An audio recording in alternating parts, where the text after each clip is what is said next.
Sa ilalim ng impluensya ng kadiliman ay yaong mga namumuhay sa gitna ng kamatayan. Yaong mga pag-aari ni Satanas. Kung hindi sila inililigtas ng Diyos at hinahatulan at kinakastigo ng Diyos, hindi makakatakas ang mga tao sa impluensya ng kamatayan. Hindi sila maaaring maging mga buhay na tao. Hindi makakapagpatotoo sa Diyos ang mga ganitong taong patay. Ni hindi rin sila maaaring gamitin ng Diyos, lalong di makakapasok sa kaharian. Nais ng Diyos ang patotoo ng mga buhay, hindi ng mga patay.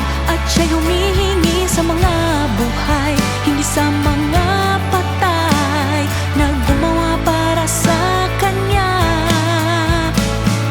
Nais ng Diyos ang patotoo ng mga buhay, hindi ng mga patay. At siya'y humihingi sa mga buhay, hindi sa mga patay, na gumawa para sa Kanya.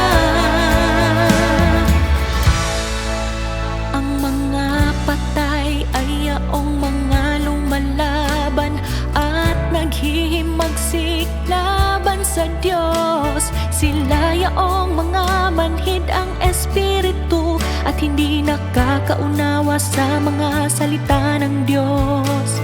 Sila yaong mga hindi nagsasagawa sa katotohanan at wala ni katitina katapatan sa Diyos.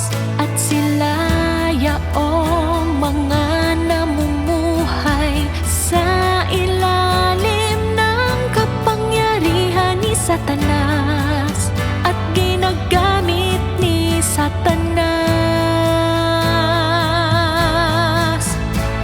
Kung nais ng mga tao na maging buhay na mga nilalang at magpatotoo sa Diyos at maging karapat-dapat sa mga mata ng Diyos, dapat nilang tanggapin ang pagliligtas ng Diyos.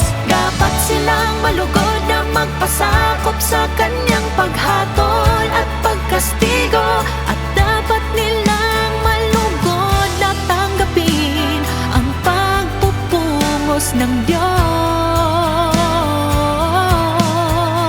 Saka lamang nila maisasagawa ang lahat ng katotohanan hinihingi ng Diyos, at saka lamang nila makakamit ang pagliligtas ng Diyos at magiging tunay na buhay ng mga nilalang.